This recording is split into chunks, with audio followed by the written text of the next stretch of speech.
참예수님, 오늘은 4월 8일, 부활 8일 축제의 목요일입니다. 부활절이 되면 본격적인 봄입니다.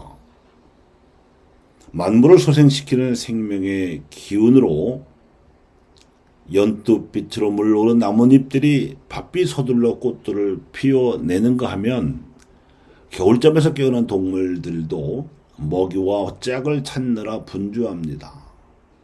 부활은 생명의 기운을 느끼는 봄이요, 생명의 신호를 보는 봄입니다.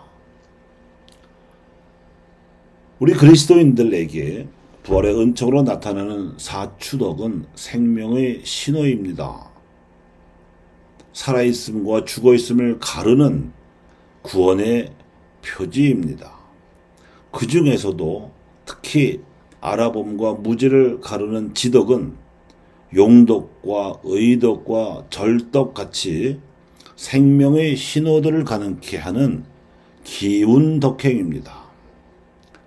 알아보면 살 수 있으나 몰라보면 생명의 기운을 받지 못해서 죽어 있을 수밖에 없기 때문입니다.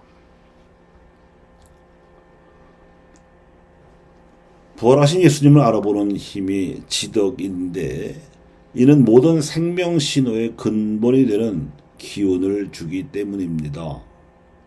즉, 우리 몸이 주변 상황을 알아보는 인지 능력은 생명의 기본 신호입니다. 또 우리 마음이 상대방의 마음을 헤아릴 줄 아는 공감 능력도 매우 중요한 신호이지요. 이 공감 능력을 잃어버리는 사람은 사회적인 공적이 됩니다. 사이코패스라고도 하죠. 또 우리 정신이 개인이나 집단의 과거를 돌아보는 역사의식, 또 현재 함께 살아가는 사람들이 모인 가정이나 기업이나 여러 단체들, 그리고 국가에 이르기까지 크고 작은 공동체의 현실이나 문제를 알아차리는 사회의식, 그리고 이 공동체들의 미래 운명까지를 멀리 내다보는 미래 전망의식도 빼놓을 수 없는 생명의 신호입니다. 그리고 우리가 사용하는 도구나 우리를 둘러싼 환경 등 사물의 질서를 인지하는 지력 등도 매우 중요한 생명 신호입니다. 그런데 지덕은 우리네 혼이 하나님의 영과 소통할 수 있는 근본적인 힘을 알아차림으로써 우리의 정체성을 일깨워주는 능력이라는 점에서 인간 생명력의 결정판이라 할 수 있습니다.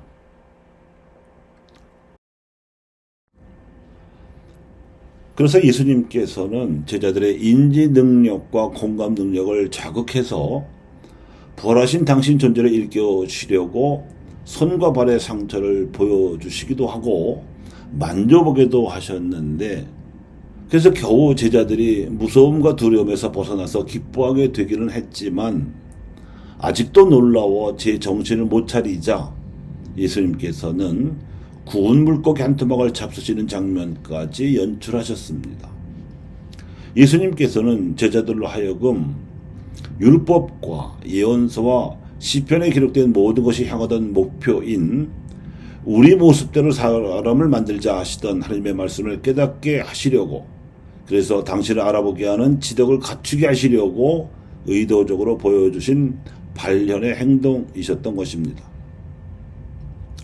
과연 이 발현 행동의 교육적 효과로 베드로는 사도로서 활동하게 되었습니다. 마침 일어나 걷게 된 태생불구자가 체험한 기적 사례를 근거로 사람들을 설득하고자 시도하였습니다. 안진병이었던 그가 일어설 수 있게 되고 걸을 수도 있으며 뛸 줄도 알게 된 근본 원인은 부활하신 예수님께서 사도 베드로를 통해서 기적을 일으키셨기 때문이지만, 또한 그 안진병이가 예수님을 믿었기 때문이었다는 웅변이었습니다. 예수님의 능력과 이에 대한 믿음이 결합되면 기적이 일어납니다. 예수님이 누구이신지를 알아보는 지덕을 갖추게 되면 선함의 용기와 정의를 행할 힘과 절제할 줄 아는 인내를 발휘하는 생명의 신호가 가능해집니다. 선함의 용기로 일어설 줄 알게 되고 정의를 행하려 움직일 줄도 알게 되며 절제로 도약하는 능력까지도 가능해집니다. 우리나라 사람들은 어려서부터 가정에서 착하게 살아야 함을 배우고 물자를 아껴야 한다고 배웁니다. 학교에서도 바른 생활이나 도덕이나 국민윤리라는 이름으로 의로움의 가치를 정식 교과 과목으로 채택하여 가르치는 나라가 한국입니다. 선함과 의로움은 물론 인내와 전략을 뜻하는 절제 등 가치에 대한 판단 기준이 한국인만큼 시퍼렇게 살아있는 나라도 없습니다. 그렇지만 정의란 무엇인가라는 책이 저자의 나라 미국에서보다 더 많이 팔릴 만큼 정의가 실현되지 못해 갈망하는 나라가 또 한국입니다. 왜 그럴까요? 우선은 최고선과 공동선의 가치 위계 질서가 바로 잡히지 못해서 그렇고, 그 다음은 리더십이 확립되지 못해서 그렇습니다. 아무리 좋은 가치를 가르치더라도 위계 질서가 뒤바뀌면 혼란이 가라앉을 수 없고, 더군다나 가장이나 교사나 관료나 학자, 엘리트나 권력자 등 솔선수범해서 가치를 실증해야 할 기성세대들이 말 따로 행동 따로 살아버리면 혼란은 더 악화될 수밖에 없습니다. 가치는 현실로 나타나야 하기 때문입니다. 요컨대 부활의 은총이 나타나야 하는 표지에 있어서 가장 중요한 기본은 지덕입니다. 기운 덕행인 지덕이 나머지 신호 덕행들도 가능하게 합니다.